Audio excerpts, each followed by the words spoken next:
fire exits are located in the directions I am indicating. In case of fire, you will be notified in the following way: bell, horn, or public address system.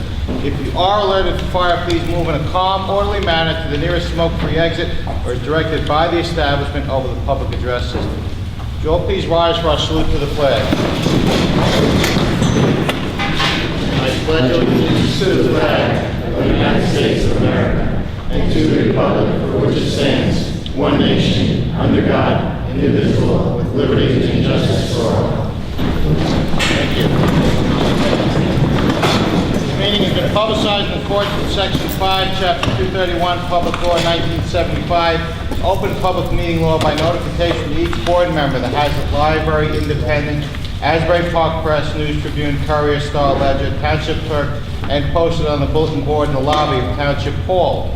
Time may be allotted for public comment at this meeting. Each speaker may be allotted a limited time when recognized by the presiding officer. Individuals wishing to address the board shall be recognized by the presiding officer and shall give their name, address, and group, if any, that they represent. Although the board encourages public participation, it reserves the right, through its presiding officer, to terminate remarks to and or by any individual not in keeping with the conduct of a proper and efficient meeting. The board will not, during the public portion of this meeting, discuss matters involving employment, appointment, termination of employment, negotiations, terms and conditions of employment, evaluation of the performance of, promotion, or disciplining of any specific or prospective or current employee. Have a roll call, please. Mrs. Gaffney? Here. Mr. Herman? Here. Mr. Anello? Mr. Colovis? Here. Mr. Lamb? Mr. McGrath? Here. Ms. O'Leary? Here. Mrs. Perez? Here. Mr. Willig? Here. And Ms. Licarini? Here. Just so you know, in terms of the procedure this evening, we're going to go through the presentations, followed by the budget presentation, the student member update, and then we will take a brief recess at that point. So that having been said, I'll turn the agenda over to our host for the evening, Ms. McCoy. Thank you. You want to set that? Yes, please. Okay.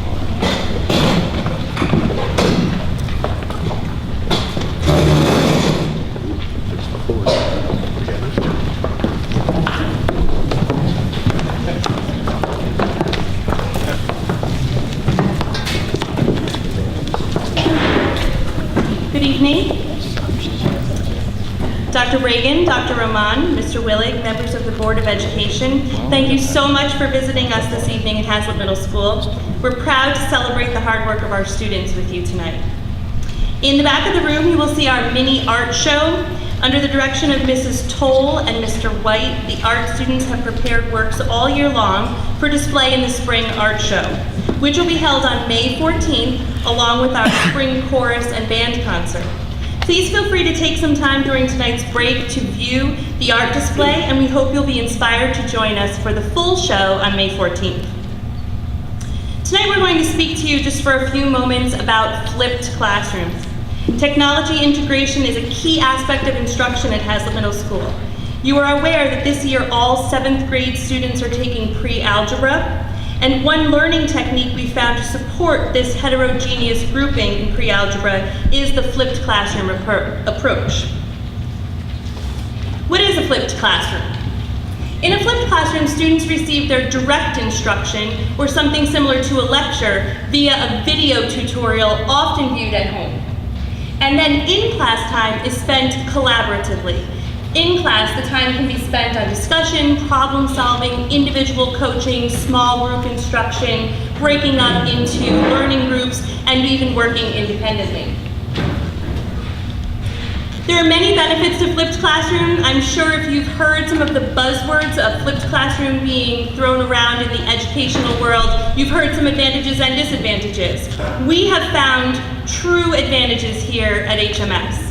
Two of the primary advantages we've discovered are that students can follow the lecture material at their own pace. So when students are at home viewing an instructional video, they can pause, they can rewind, they can go back and watch that video as many times as they want. They can go back and watch portions of the video that might help them with their homework, and they can even point out up to the minute parts of an instructional video that were difficult for them to comprehend or that they have questions about. Also then, the next day, the teacher-supported instruction is truly differentiated. The students are able to come into class and tell the teacher through an interactive learning activity what they do and do not understand. That way, the teacher's able to really hone in on what it is the students need to work on. So I'd like to invite two of our flipped classroom experts, Mrs. Terbecki and Ms. Balinskis, forward. Mrs. Terbecki and Ms. Balinskis both teach pre-algebra here at HMS. Some of their pre-algebra students are here in the front row, and they're going to do a demonstration of the flipped classroom for us.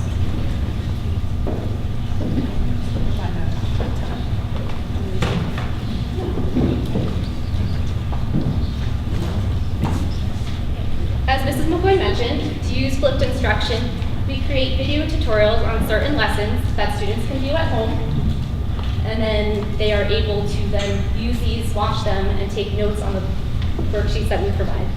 When the students leave us, we'll give them, instead of the typical worksheet where the students go home, work on the problems, try to solve them at home, where they often struggle, and you as parents may not remember middle school math, you struggle with helping them.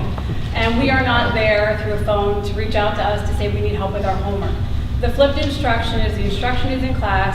The instruction is not in class, the instruction is at home.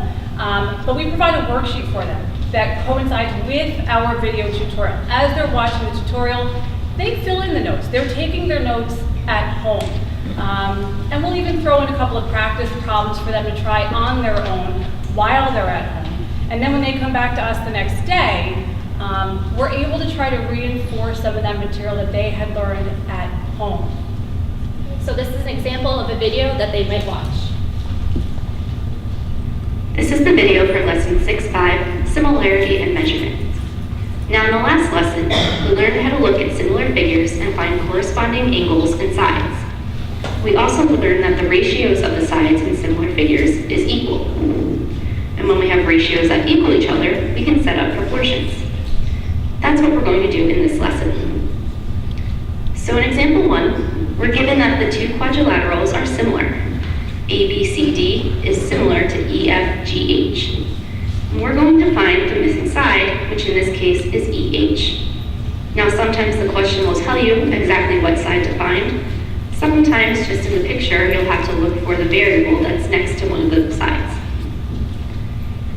Okay, so our first step says write proportion involving EH. So if I look at my names, I see that E is first and H is last. So I know that that matches up with AD, because that's first and that's last. So I'm going to start writing my proportion. So I like to start with the first figure. So we're going to say AD, we're going to put it over EH. Now the students would have an exact copy of Okay, this we're not worksheet. using They any would be numbers, writing we're just in saying as what they're sides we're listening going and to use. watching. Okay, well that's going to equal another ratio. And then you want to look in your picture and see which corresponding sides have both measurements given. Well, here we have GF given. If we look, GF would be in the two middle letters, which means BC would be in the two middle letters. And if we look at our other diagram, we are given BC. So we can use the ratio of these sides here to complete our proportion. Okay, so back here, if I started with ABC. So when working on this at home, again, as I said, we would then throw in, once they viewed the lesson, we would have a couple of review questions for them to try on their own. They're able to pause the video. We can then walk them through and they can check their answer at home. They can come in the next day, ask us any questions. When they come in the next day, we may run it a little differently. We can break them up into groups, we can pair them up, or they can work independently. And one of the strategies that we'll use now incorporating technology, in addition to our YouTube channel, is we use what are called smart remotes. So the students are able to then, we'll pull up a question for them, and we have a couple of our students who are assisting. The students will log in, and with these, they have a couple of options. They are given student IDs. They can log in where I then know who the students are using the remotes, or they can log in anonymously. So right now, our students are logged in anonymously for this. We can have a question up. So now our class comes in, they viewed their homework last night, we have a review question. We want them to complete it. They're working on it, they enter their answer in class, which they should be doing now. And we're also able to see to the left how many out of the students have actually answered the question. So right now, 1 out of 7 of them have answered.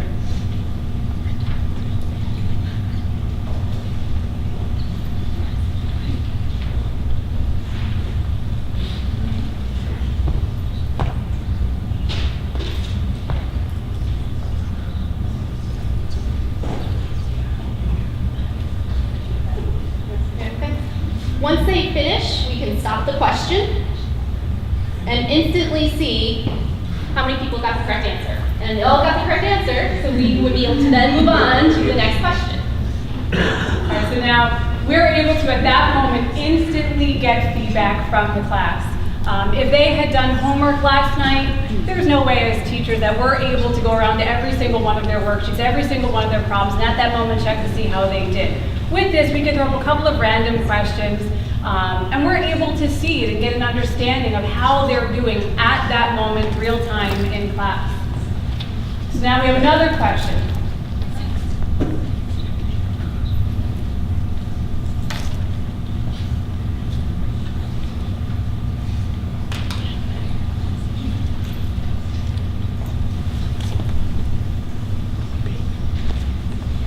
And with this one, we have some more of a variety of the answers. And we can understand from this that some of them are a little confused.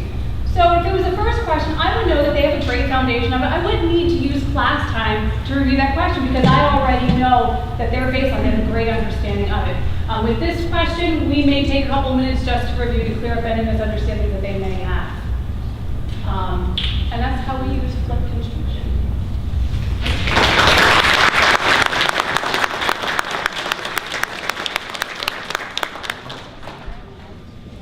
Thank you so much. Hopefully this gives you an understanding of some of the technology that's being used in the classrooms here at the middle school. We thank you so much for your attention. We'll turn the meeting back to the board.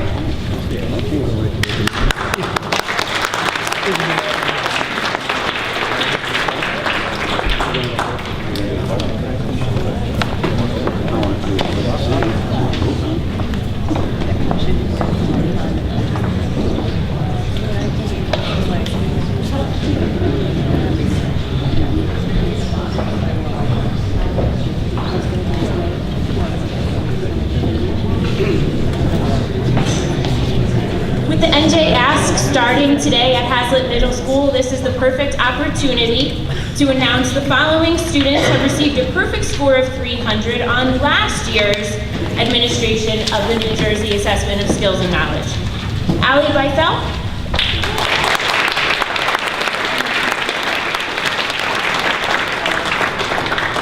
Daniel Dragonoff,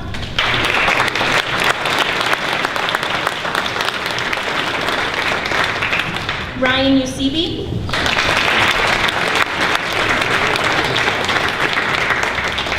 Joseph Fiore,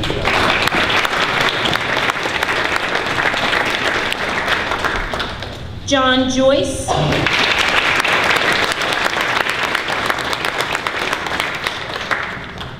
Scott Larson,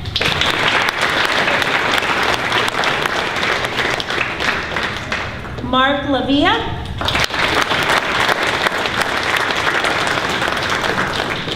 Thomas Lehan,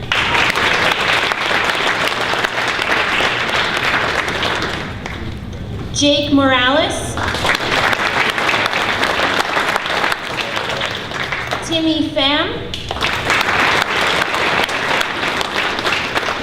Hannah Primiano, Michael Prusino,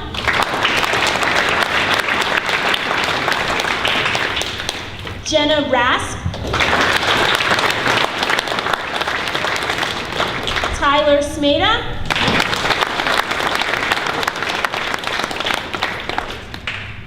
and Christine Villavicencio.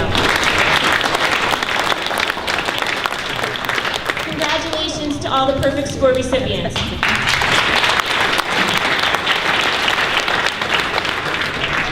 We would like to congratulate this year's Hazlet Middle School Spelling Bee winner, Emily Zembricki.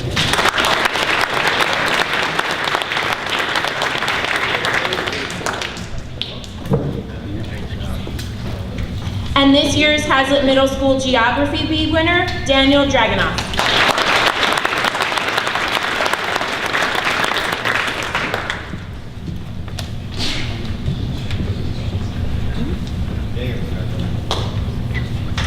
The following students were members of the Hazlet Middle School academic team that placed 4th out of 30 teams at the MAST Pre-High School Academic Tournament. Daniel Dragonoff,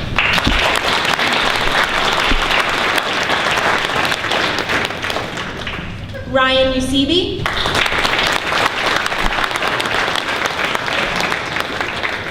Julianne O'Byrne,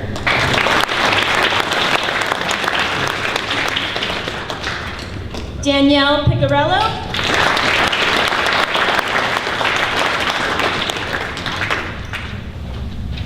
Gianna Simon,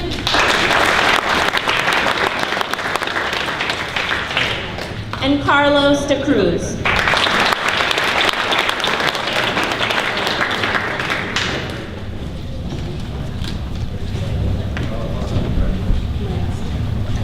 The following students have had their original works published in the Creative Communications Essay Anthology. Bethany Budner,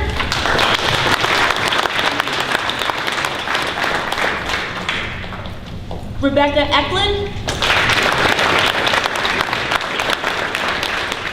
Derek Ellis,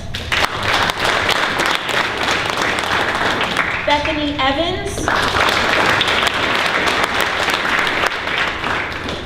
Dana Galassa,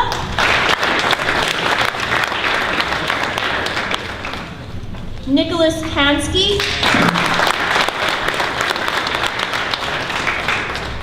Alexa Manginelli,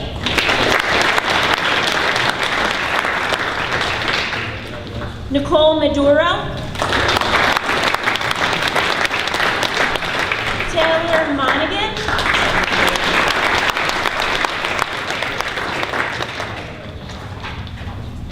Patrick Quinn,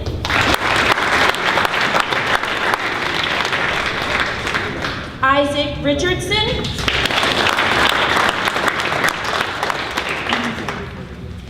Elizabeth Rosales, Robert Snyder, Tyler Strasser, and Cassidy Tripolitis.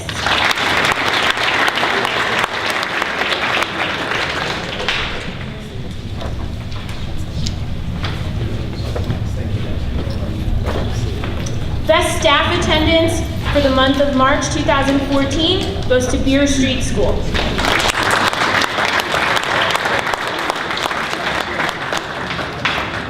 Congratulations to all of this evening's recipients.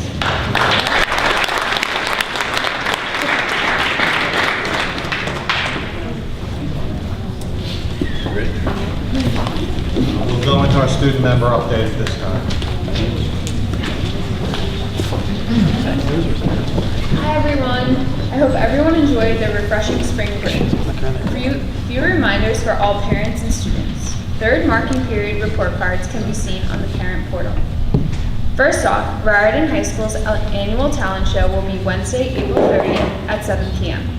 The junior prom will be held at the Sterling Gardens on Friday, May 2nd. The Beatlemania band fundraiser will be held on May 9th. Hazlet Middle School spring concert will be held on Wednesday, May 14th. HMS will also have their annual art show on May 14th at 6 p.m.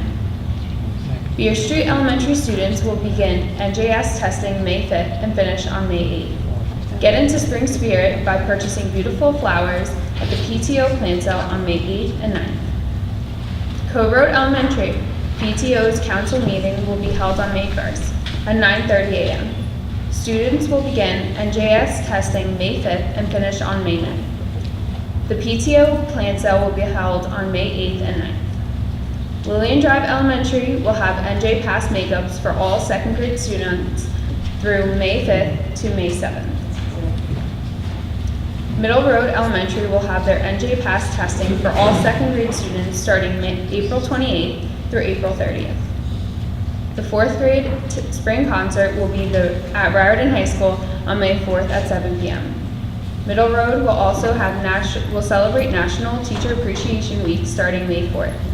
May 8th and May 9th will be the PTO plant sale. Raritan Valley Elementary School 2nd grade students will have their NJ Pass testing on April 28th through April 30th. Raritan Valley will also host the art show at 6 p.m. on April 30th. Sycamore Drive Early Childhood Learning Center will celebrate Teachers' Day on May 6th. The PTO will have their meeting on May 7th at 7:30 p.m. May 9th will be the PTO plant sale. May 12th, students will celebrate Gardening Day. Thank you.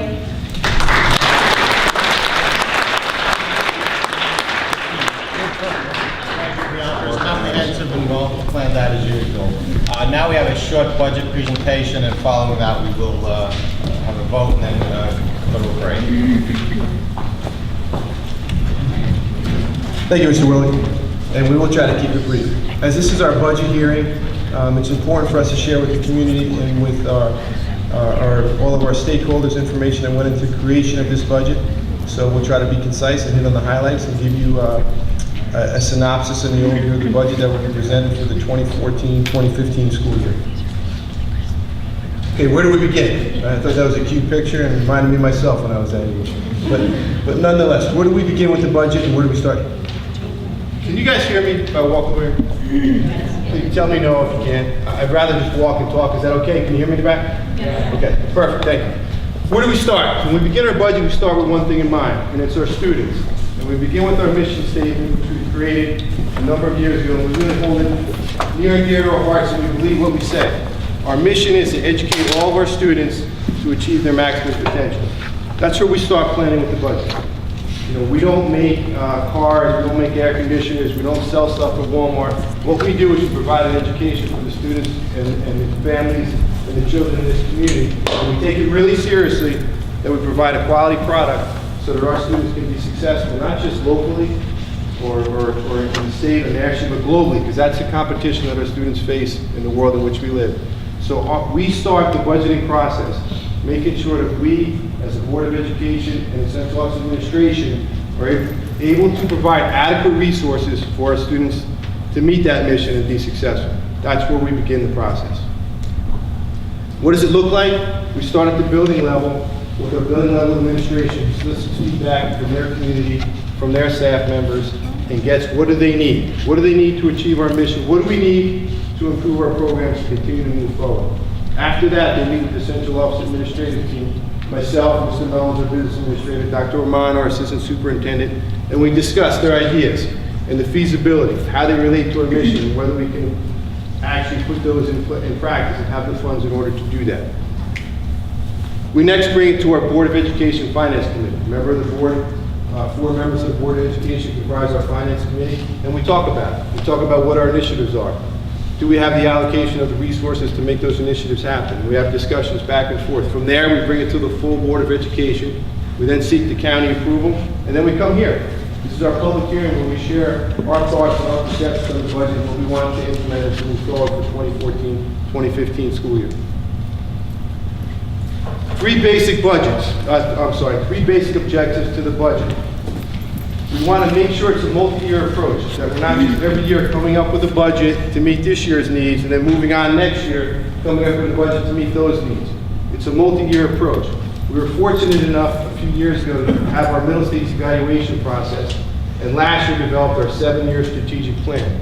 We're using that to guide our growth as we move forward. We have academic goals contained in that plan, as well as organizational capacity goals, which are all listed on our website. That's our 7-year plan moving forward. So we want to make sure this year's budget, meaning 2014, builds on those goals and will continue to provide the foundation as we move forward. The next objective that we want to do is make sure our resources are allocated in an appropriate manner, and make sure that the allocation of those resources are related to student achievement. At the end of the day, what we want is student achievement and increases in student achievement. How do we do that? And make sure the initiatives that we put in place are effective. We assess that information. We use data-driven instruction and data-driven decision-making processes to determine which initiatives were successful in that. Last year we have, this year we put in place a online, totally online, advanced placement course at the high school. Now, we think it's going pretty well. Kids seem to be responding to it. The teachers enjoying it, and the conversations back and forth are really productive. But in the end, when we evaluate the effectiveness of that program, how well will the students perform in that advanced placement assessment test really matters. If they don't perform as well or better than the students who take a traditional course, then we got to question whether that was really an effective use of those resources. And that's number two. And last, the third thing, it's important for the community to have trust in the Board of Education and administrative teams that we're allocating resources successfully. And you trust that we know every dollar that you give us in the Board of Education, you need to know is well spent, because you work hard for your money. And in today's day and age, it's even more difficult to earn a living and be successful.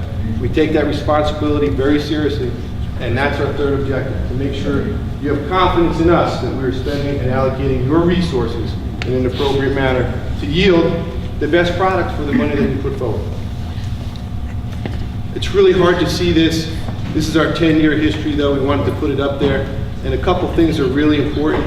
If you look at this number here from 2014, 2005, down to 2014, 2015, it's 10 years. Over those 10 years, our school budget has averaged of 1.8%, which is less than the 2% that the county deems as fiscally responsible and appropriate. We're proud of that. We were able to keep the budget low and the increases low and still provide superlative programs to the district. If you look at this other line, this is, again, it's hard to see, all the information's on the website, but basically our state aid was $13 million approximately in 2008. For next year, it dips significantly after that. It's still not up to where it was almost 6 years ago. And the problem with that is, the less money we have in state aid, that means more money has to fall on the shoulders of the taxpayers. And the state aid was reduced from the economy. We were struggling a number of years ago, and we've yet to get back to where we were in 2006, 2008. 2008, 2009, 2010, 2011. And we're still working towards it. Mr. Mullins, comments on this slide? Now, there's a slide we'll get to in a couple slides up. And what you'll see is the state actually does an adequacy formula and tells us how much they should fund us, which is in excess of $14 million. And yet us, just like a number of other districts in the state, they're still not even funding their own formula, their own calculation of what they said they should be giving the district. We'll continue to try and fight it. We talk to our assemblymen, our legislators. As funds are tight here, they're tight in the state as well. And we hope that we can maybe not get back to where we need to be per that formula, but get back closer to where we were a few years ago. The annual comparison, this year's budget with next year's budget, you can see the numbers up there. Tax levy is going to go up about $900,000, and really that's primarily due to the increases that we have to pay for our health insurance premiums for our employees, as well as the implications for the Affordable Care Act. We have to provide insurance coverage to employees who prior didn't have insurance, and that comes out to almost the entire $900,000 rate increase in the tax levy that we have there. The overall budget, as you can see, the general fund, it's down $300,000. So these are just comparisons. We showed you a 10-year comparison. These are comparisons from year to year. And the state aid is the key. The state aid is about the same. It's up about $60,000. And if you see the graphic for the state aid, it's pretty clear that it's gone down. It has not yet, in next year's projected budget, got to the point where it was here in 2009, 2010. You want to talk about this? This covers what I was speaking about briefly earlier. The figures haven't come out for this year. The state didn't release them. They were actually sued, and they have to release them this week. They didn't release them today. Hopefully they will be out tomorrow to tell us what our projected aid should have been for this year. So this slide is exactly the same slide that we had in last year's presentation to where the shortfall was. Since our aid only went up by $20 per student, that's where that $60,000 number came from. They gave us $10 per student to meet the costs associated to go with the park testing that we beta tested this year and we're fully implementing next year, and another $10 per student for other costs, which obviously doesn't cover the increase in costs for these students. So while our prorated aid is going to be much lower than it should be, our projected aid, or the aid that the state says we should receive, we'll know by the end of the week. Unfortunately, we don't know the number for this evening. Tax levy, the board has been very good. 3 years ago and 2 years ago, there was no tax increase. The board's allowed to put out a tax, as Dr. Reagan talked about, to raise property taxes by 2%. It doesn't mean the overall budget can go up by 2%, but the actual tax levy. When you don't raise the tax levy, you're allowed to bank it and use it for upcoming and future years. Some of those monies that the board has banked will actually be expiring as of the adoption of this budget. There's $481,000 in taxes the board did not raise that it never can raise again. After tonight, there's $804,000 that can be used in future budgets if necessary. Tonight's budget does utilize, and you'll see on the resolution, $60,000 of bank cap to meet some of those Affordable Care Act numbers that we had to hit. But we're actually $1.2 million lower in taxes raised than what the Department of Education says that the district and the board could have raised based on that 2% number. This is something we're really proud of. The School Development Authority, SDA grants are available, and this Board of Education has always taken a proactive stance when we come to facilities. Rather than letting facilities degrade over time, and then coming to the public and saying, listen, we need a referendum because this building's falling down, we haven't attended to its needs. The board annually budgets a certain amount of money to renovate classrooms, to improve structures, to fix roofs, to fix landscaping, to fix the grounds, to fix the infrastructure, the facades of the buildings and things, so that the buildings are an appealing learning place and they are structurally sound for our students. So we typically do that on an annual basis. We were fortunate this year that the School Development Authority put forth these grants that as soon as they came out, we applied for them. And what that means is a lot of these projects that we were scheduling to do, the Raritan High School boiler replacement, that boiler is as old as the building. Anyone that has a home knows that heating units don't last forever. When you try to manage the heat in a building with 90 classrooms, it's hard enough to do with an efficient system, but one that's inefficient is equally more difficult. So that was a scheduled renovation that we had. With the SDA grant that we were awarded, they pay 40% of the cost. In each of these grants, we will get 40% from the state. Sorry about that. Building drive roof repair, the gym replacement at Raritan High School, the middle road structure repairs underneath the building has to be shored up for the foundation. The media center, we've tried to do elementary media centers on an annual basis to update those. The libraries we went to as children, they no longer are sufficient to meet our students' educational needs. We now have media centers that incorporate technology and have different things in them, different learning spaces for our students. These grants all here total $1.3 million, which equate to 40% of these initiatives. We're really proud that we got those grants from the state. In total, $2.3 million those grants have been out. There's 4 phases of the grants. The district's been awarded grants in every one of the phases. So our grand total after these awards will be the $2.3 million. That should complete the awards that were set aside from the bonds that were issued from the state. If there are some monies available and another round comes out, the board's ready with some more projects that they'll move forward and go with. This grant was for, let's say, the Middle Road Media Center. We know that the Beer Street Media Center is one that we're going to budget for and do the following year. So if that was to come up, that'd be another grant we'd apply for and go for the following year. Okay, first and foremost in the budget, all the current educational programs and initiatives remain intact. The things that we worked hard over the years to put in place, the commitment to technology, the full-day kindergarten, the after-school tutoring for the students that need it. Those things all remain intact, the initiatives with the dual enrollment programs and things like that. That's the first thing that's really important. Nothing's getting cut or nothing's being reduced. All the initiatives we had in place will remain intact. Okay, so what's new in this budget? There's a number of key things that are new. We have expanded advanced placement and technology course offerings at the high school. Our goal with our dual enrollment and advanced placement courses is for students when they graduate Raritan High School to have the capacity and the ability to have a year of college under their belt. We're not there yet, but we're continually working to get there and offering the more advanced placement courses that students can take at a younger grade level and allows them more opportunities to do that. And that's a goal we continually want to move forward for. It's appropriate for our students, and it's also fiscally responsible for our parents, because if you take those courses while you're in high school, it's significantly cheaper than you would take them when they get to college. The new AVID program, we're really proud of that. That's a program geared towards students that typically were not on a college track of performance. And they may be the first children in their family to go to college. And what it does, it provides them the skills that they need in order to be successful academically, starting in the middle school, moving on to high school and learning those skills and raising the expectations that yes, those students are going to go to college. We're really happy about that program. Again, we will gauge that effectiveness as we go over time to see how successful that program is. Increased course offerings in the high school and the middle school. We're going to offer more courses.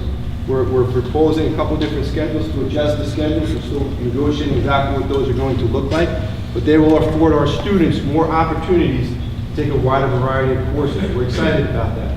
You know, the students that are going to be successful in tomorrow's world are going to have a wealth of experiences, be they in the arts, be they in the humanities, as well as the STEM, the science, technology, education, engineering, management type skills. That's important. The creativity part is equally as important. New textbooks, advanced placement courses were offered. Algebra, they talked about today in the flipped classroom and using the pre-algebra in 7th grade.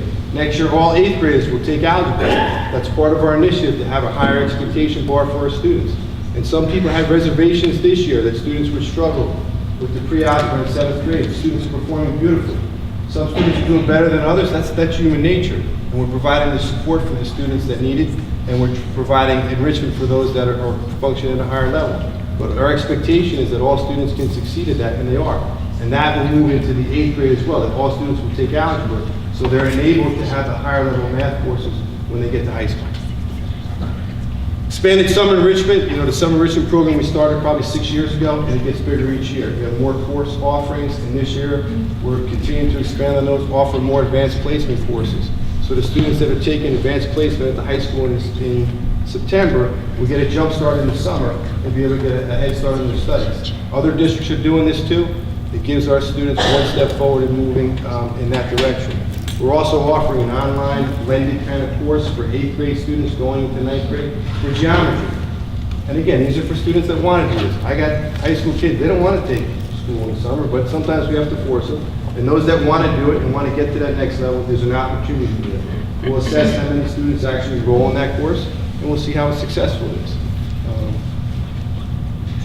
Implementation of the middle stage district-wide accreditation. We're really proud of the district-wide accreditation that we've achieved last year. We use that form to create our strategic plan moving forward.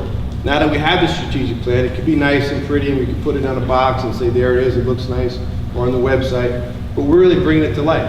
We meet on it regularly, we have action teams for each of the 4 goals, and as we move forward with the implementation, things are changing. You know, and the goals may need to be adjusted, and things in the action plan may need to be tweaked to make sure we are being true to that, and we will continue to do that. We want to implement that 7-year plan. Midway through, we're going to report out on how successful we're being, and then we may need to adjust the entire plan as we move forward. Technology enhancements, with some multiple.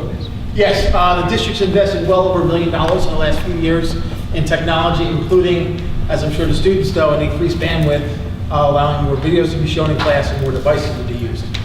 We have a number of new apps that are going to come out next year and be loaded onto our smartboard and onto our iPads.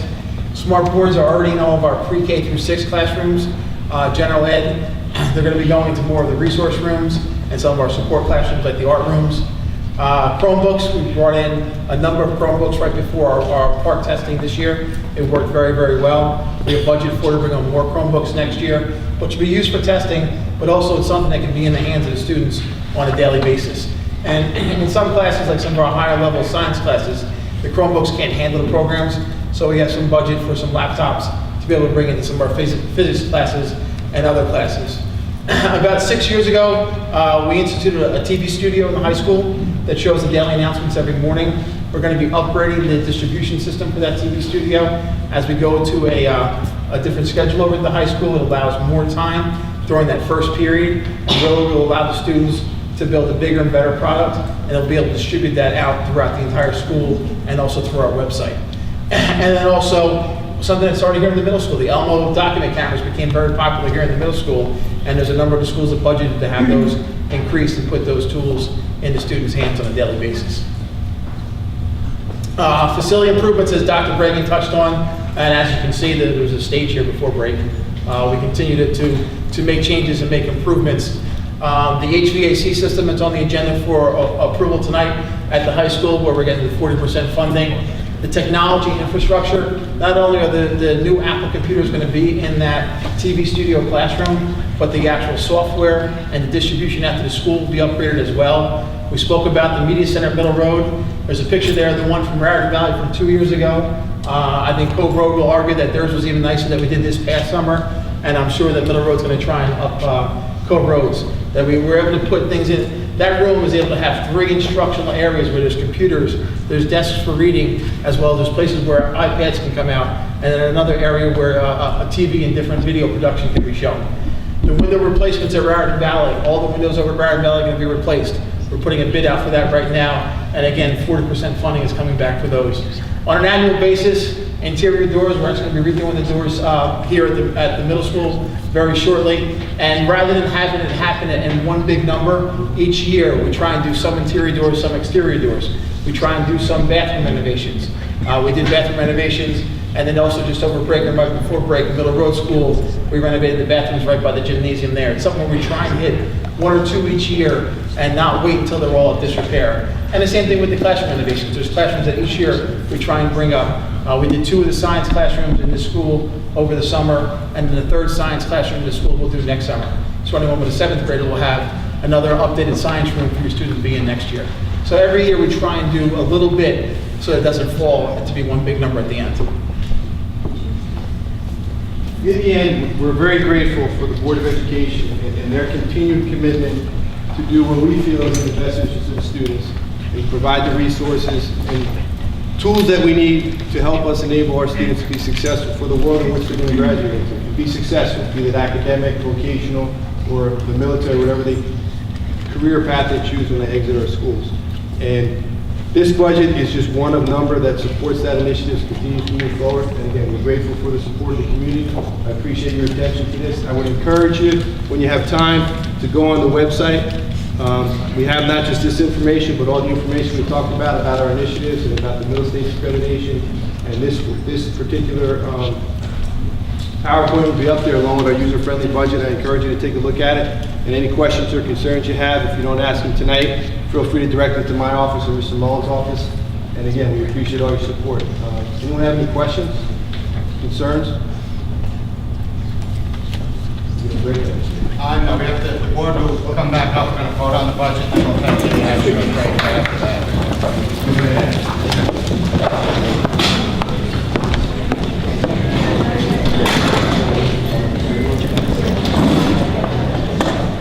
Thank you, Dr. Bragan and Mr. Mullins. At this point, we're on the agenda, page 1, citizen comments. Anyone would like to address the board regarding items that are on the budget agenda, come to the podium and state your name. Pre-submitted statements may be made, and no participant may speak more than once on the same topic until all others who wish to speak on that topic have been heard.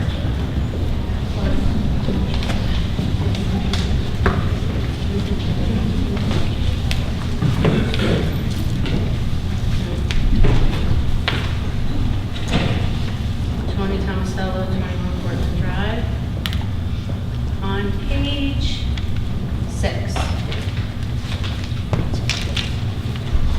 Oh, we're just questions on the budget agenda right now. Oh, it's not on this?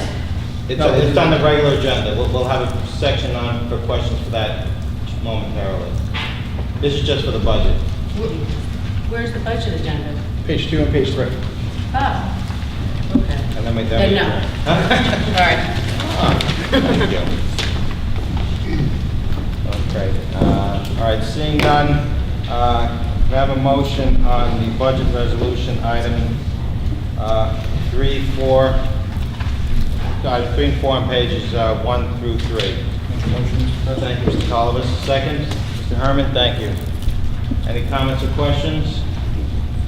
Okay, hearing none, can I have a vote, please? Mrs. Gaffney?